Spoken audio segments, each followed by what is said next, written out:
Kasi sabi ng batas, kung sino man ang magbabanta sa isang tao na bibigyan niya ng isang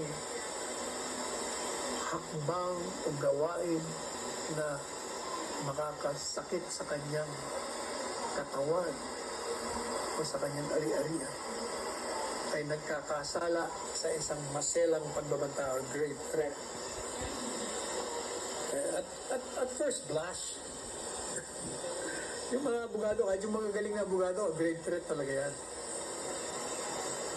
Pero teka muna, ano bang sabi niya? Ang sagot niya dun sa anong gagawin niya dahil nilalapastangan siya.